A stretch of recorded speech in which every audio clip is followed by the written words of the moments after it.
Salam pemirsa, dalam perkembangan terbaru seputar konflik Ukraina-Rusia, sejumlah inisiatif strategi sedang dirancang oleh berbagai pihak dengan tujuan mendorong tercapainya negosiasi damai.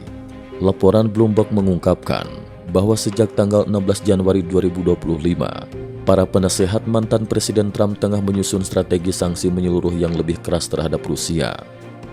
Langkah ini diharapkan dapat mempercepat tercapainya kesepakatan damai di tengah krisis yang telah berlangsung. Strategi sanksi yang semakin ketat. Dalam rencana strategis yang tengah disusun, sejumlah langkah signifikan tercatat, termasuk penguatan sanksi sekunder. Upaya pengetatan sanksi tidak hanya diarahkan kepada pihak Rusia secara langsung, tetapi juga terhadap entitas dan individu yang berada di luar kendali langsung Rusia. Pembatasan terhadap kapal pengangkut minyak Rusia. Langkah ini merupakan bagian dari upaya lebih luas untuk membatasi pemasukan ekonomi Rusia melalui sektor energi. Di samping itu, ada pula dua pendekatan utama yang tengah dipertimbangkan oleh pemerintahan Trump. 1. Pelonggaran terhadap produsen minyak Rusia. Bila perang dinilai mendekati titik akhir, opsi untuk melonggarkan pembatasan terhadap produsen minyak Rusia yang terkena sanksi dipertimbangkan sebagai insentif untuk mendorong tercapainya kesepakatan damai. 2. Paket sanksi radikal. Sebagai opsi alternatif, paket sanksi yang lebih keras siap disiapkan untuk menekan Moskow secara ekonomi dan politik dalam rangka memaksimalkan tekanan. Negosiasi terbatas di Qatar dan upaya perlindungan fasilitas nuklir. Pada tanggal 15 Januari 2025, Bloomberg juga melaporkan adanya negosiasi terbatas antara Ukraina dan Rusia di Doha, Qatar. Fokus utama perundingan ini dikabarkan mengenai aturan perlindungan fasilitas nuklir dari potensi serangan.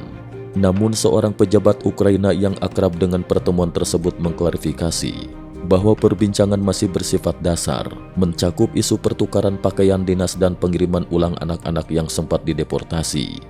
Sementara itu, pihak Kremlin belum memberikan komentar resmi mengenai pertemuan di Qatar tersebut. Syarat negosiasi damai menurut Kremlin.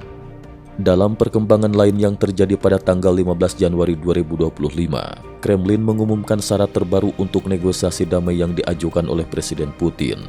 Beberapa poin penting dalam syarat tersebut meliputi netralisasi Ukraina. Ukraina harus berubah menjadi negara netral dengan kekuatan militer yang terbatas, serta tidak boleh bergabung dengan aliansi militer seperti NATO. Pembatasan penggunaan senjata. Meski Rusia mengizinkan negara-negara anggota NATO untuk terus memasok senjata kepada Ukraina, penggunaan senjata tersebut hanya diperbolehkan untuk menghadapi Rusia atau merebut kembali wilayah yang telah hilang. Status wilayah yang diperebutkan. Rusia berencana mempertahankan kendali atas wilayah yang telah dikuasai selama 3 tahun konflik, termasuk kawasan Crimea, sembari membuka opsi pertukaran wilayah dengan daerah Kursk yang kini dikuasai oleh Ukraina. Keterlibatan negara barat dan rencana penempatan pasukan penjaga perdamaian. Presiden Ukraina, Volodymyr Zelensky, menyatakan bahwa sejumlah negara, antara lain Amerika Serikat, Hungaria, Slovakia, dan Jerman, menentang keanggotaan Ukraina di NATO.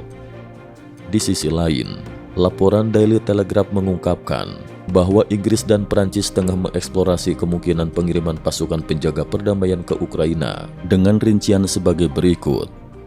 Pos pengamatan di zona penyangga. Pasukan Inggris direncanakan mendirikan pos pengamatan di sepanjang zona penyangga. Pos ini akan didukung oleh jet tempur, helikopter serang, pasukan reaksi cepat, serta unit pasukan lapis baja guna mengantisipasi serangan Rusia. Pembentukan batas pertahanan di sekitar Kyiv. Langkah ini bertujuan agar sekutu barat dapat membantu Ukraina dalam upaya menahan serangan Rusia. Pelatihan dan pertahanan udara. Instruktur dari Inggris direncanakan untuk mengadakan pelatihan di wilayah barat Ukraina, sementara sistem pertahanan udara dari Polandia siap menjamin keamanan wilayah tersebut.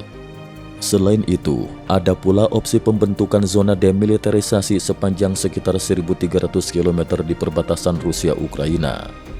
Rencana ini, yang didominasi oleh inisiatif Inggris dan Perancis, dipandang sebagai pendekatan minimal kontroversi untuk mengurangi ketegangan di kawasan perbatasan. Keterlibatan Perancis dalam negosiasi damai.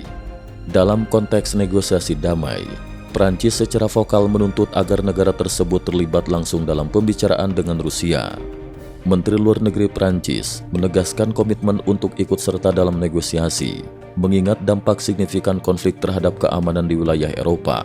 Seorang narasumber pun mengungkapkan bahwa apabila Presiden Putin menyetujui perjanjian damai, mantan Presiden Trump akan siap mengambil langkah-langkah itikat baik sebagai respon terhadap kesepakatan tersebut. Kesimpulan, upaya-upaya strategis yang telah dilaksanakan, mulai dari perencanaan sanksi ekonomi menyeluruh hingga rencana pengiriman pasukan penjaga perdamaian, mencerminkan betapa kompleks dan multilateralnya upaya mencapai perdamaian di tengah konflik yang masih berlangsung antara Ukraina dan Rusia. Dengan melibatkan berbagai aktor internasional, dari Washington dan Moskow hingga kota Doha serta sejumlah negara Eropa, tampaknya jalan menuju negosiasi damai penuh tantangan, namun terus diupayakan untuk mengembalikan stabilitas di kawasan yang selama ini dilanda konflik berkepanjangan. Cukup sekian dulu, terima kasih atas perhatiannya. IT News juga memiliki channel di platform kancing.com. Mohon kunjungan dan bantu subscribe agar bisa mengikuti perkembangan dunia tanpa batas. Terima kasih. Link kancing ada di dalam description.